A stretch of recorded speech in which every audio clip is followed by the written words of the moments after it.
गाड़ी चलाते वक्त वो एक चिंता हमेशा रहती है ना कि सारे जरूरी कागजात जैसे ड्राइविंग लाइसेंस या आरसी साथ हैं या नहीं।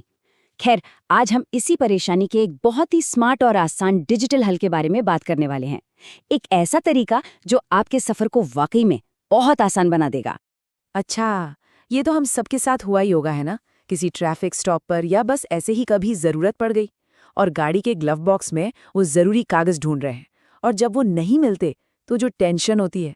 सच कहूं तो यही छोटी छोटी चीजें हैं जो सफर का पूरा मजा ही किरकिरा कर देती हैं। तो चलिए सबसे पहले ये समझते हैं कि ये कागजी दस्तावेज आखिर इतनी बड़ी मुसीबत हैं क्यों। मतलब वो कौन सी आम परेशानियां हैं जिनका सामना हम में से लगभग हर कोई करता है। देखिए, इन फिजिकल डॉक्यूमेंट्स के साथ कई दिक्कतें हैं। एक तो ये खो सकते हैं, चोरी भी हो सकते हैं, और वक्त के साथ इस्तेमाल होते होते ये घिल जाते हैं, फट जाते हैं और फिर बेकार हो जाते हैं। और ईमानदारी से बताइए, कौन इन्हें हर वक्त साथ लेकर घूमना चाहता है? ये भी तो एक झंझट ही है। और सबसे बड़ी प्रॉब्लम, हम ना जाने कितनी बार घर से निकलते वक्त जरूरी कागजात वहीं भूल जाते हैं, और फिर होती है बेवजह की परेशानी। तो फिर इस कागजी झंझट का हल क्या है? अरे, जवाब तो हम सबकी जेब में ही है, हमारा स्मार्टफोन। जी हाँ, चलिए देखते हैं कि कैसे ये डिजिटल तरीका हमारी जिंदगी को एकदम आसान बना सकता है। अब जरा इन दोनों तरीकों को आमने सामने रखकर देखते हैं।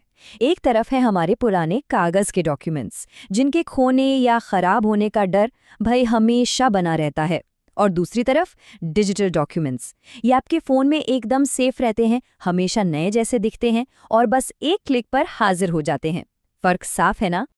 और देखिए, ये कोई भी ऐरे गहरे ऐप्स नहीं हैं। डिजिलॉकर और एम परिवहन ये भारत सरकार के ऑफिशियल प्लेटफॉर्म्स हैं। और सबसे ज़रूरी बात यह है कि इंफॉर्मेशन टेक्नोलॉजी एक्ट 2000 के तहत इन ऐप्स में रखे गए डिजिटल डॉक्यूमेंट्स को कागजी दस्तावेजों के बराबर ही कानूनी मान्यता मिली हुई है।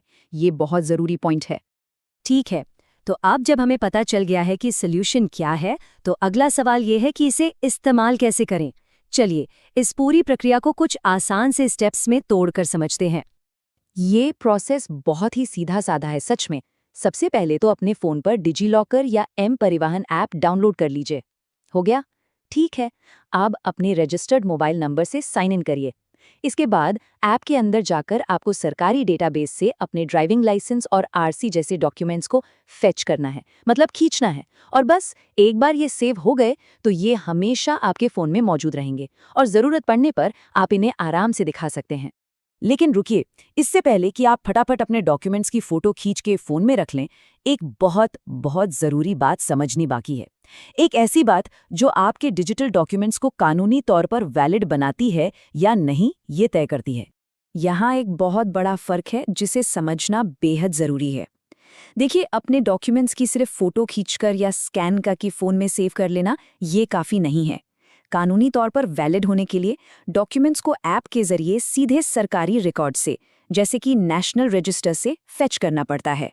जब आप ऐसा करते हैं तो ऐप एक सिक्योर क्यूआर कोड बना देता है, जिससे कोई भी अधिकारी तुरंत चेक कर सकता है कि ये असली है या नहीं। तो इस बात पर हमें खास तौर पर ध्यान देना है। ये सीधी सी सलाह बहुत ज़रूरी है। हमेशा याद रखिए, डॉक्यूमेंट्स को ऑफिशियल लिंक्ड रिकॉर्ड से ही फेच करना है। सिर्फ स्कैन करके अपलोड करने से बात नहीं बनेगी। यही है सफल वेरिफिकेशन की चाबी। तो फिर इस पूरे डिजिटल बदलाव का हमारे लिए मतलब क्या है, और ये हमें किस तरह के भविष्य की ओर ले जा रहा है? देखिए, ये सिर्फ एक ऐप की बात नहीं है, ये तो एक पेपरलेस गवर्नेंस की तरफ उठाया गया एक बहुत बड़ा कदम है। कुल मिलाकर देखें तो इस पूरी पहल का मकसद सिर्फ एक है: जरूरी डॉक्यूमेंट्स को साथ रखने और दिखाने के पूरे प्रोसेस को आसान और टेंशन फ्री बनाना। इससे हमें सिर्फ सहूलियत ही नहीं मिलती, बल्कि एक तरह की मन की शांति भी मिलती है। और आखिर में एक सवाल जो सोचने पर मजबूर करता है, जब ड्राइविंग से जुड़े सारे कागजात हमारे फोन में आ चुके हैं, तो अब आपको क्या लगता है, हमारी रोजमर्रा की जिंदगी की कौन सी ऐसी चीज है जो पूरी तरह से डिजिटल होने की लाइन में अगली खड़ी है? जरा सोचिएगा।